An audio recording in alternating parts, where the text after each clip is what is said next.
Hey guys, early access is getting really close, and now that the full ascendancy points for the Mercenary Witchhunter is revealed, I have committed to play it. Now everything I've seen check all the boxes for me and point out that this class has amazing potential and will probably be one of the most popular choice in early access since it's a new interesting archetype class like a top-down shooter ARPG. In this video, I'll cover everything about the Mercenary Witchhunter Ascendacy and its potential. Alright, so all the ascendancy points and their description will be displayed on the left side of the screen for your reference, and I'll go over them one by one. First, let's discuss the Weapon Master, which was revealed just yesterday.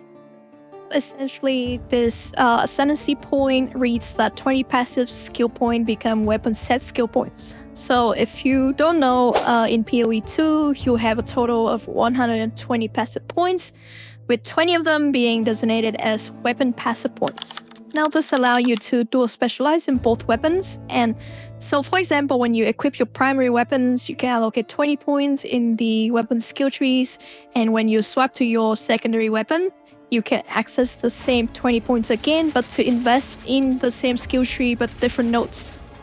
Now, according to this node, while you lose 20 passive points, which is a lot, they will be converted into 20 weapon set skill points, and this gives you a total of 40 flexible points to allocate within the weapon skill trees.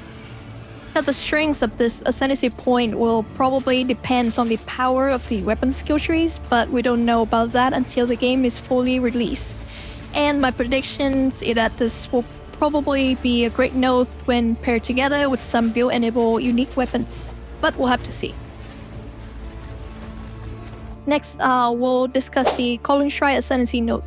So in PoE 2, the mechanics of Culling have changed, and the cult threshold now will be based on the rarity of the monster. So specifically, the threshold was as follows: 30% for normal white monster, 20% for magic monster, 10% for rare, and 5% for unique monster. So many players believe that this change makes Culling weaker compared to PoE 1.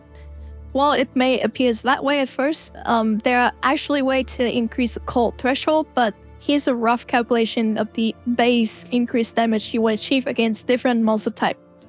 So for normal monster, that will be 42.8% increased damage.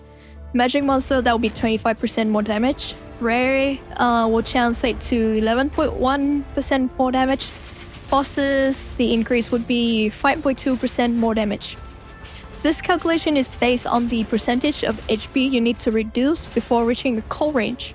So for instance, against a normal monster, you call it at 30%, meaning you only need to deal 70% of its HP before the call takes effect.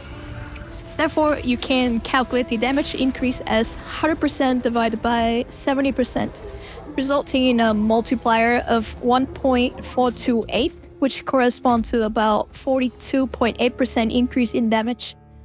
This is considered to be weak against bosses, but for mapping, this will result in an estimate of 26% damage increase against the 3 types of mobs in the map.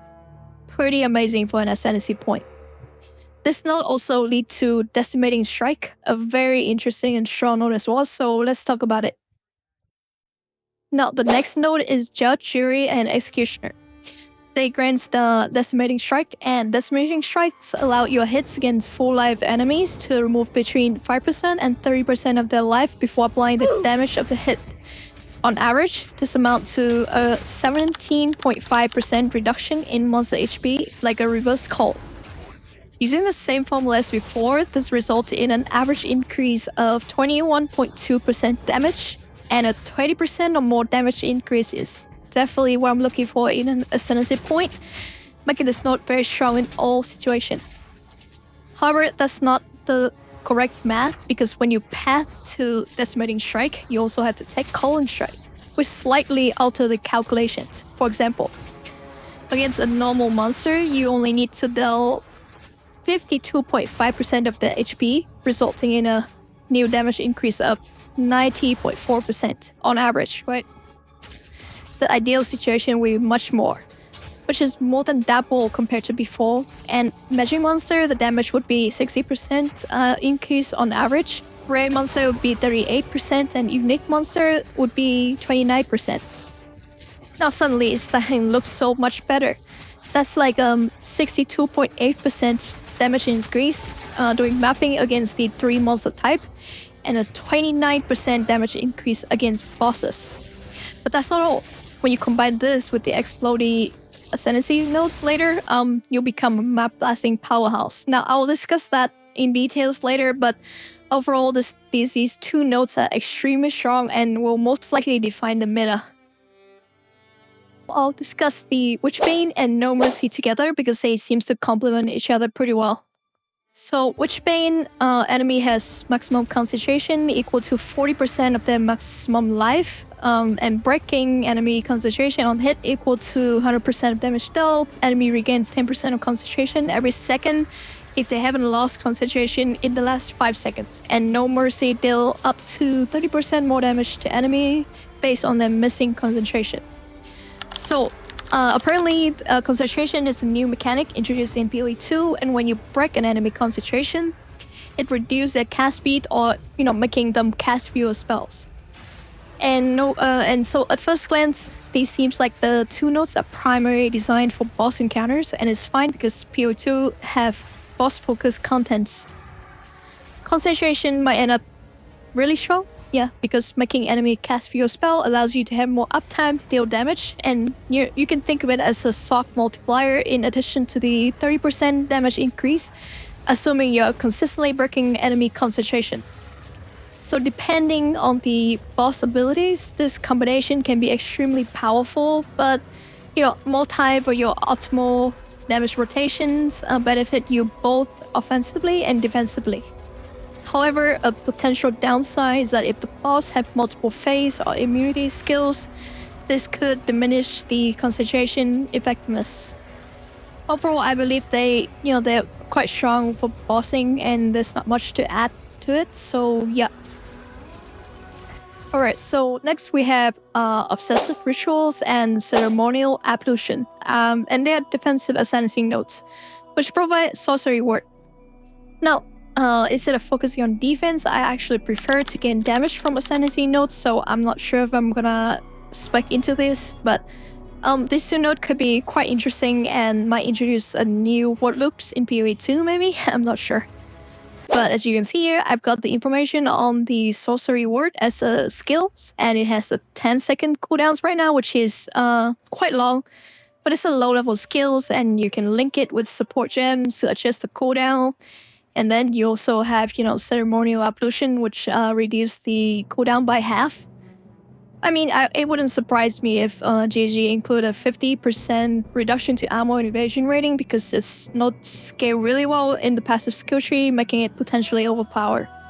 Keep in mind that in PoE 2, the life nodes are no longer available on the tree, and your passive skill tree will mainly be used to scale your defensive stats, right?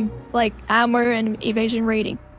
So overall, I think there's still much to explore regarding these mechanics, but right now at first glance, I don't think it's being particularly too useful until we encounter some interesting unique items that can leverage the sorcery word effectively.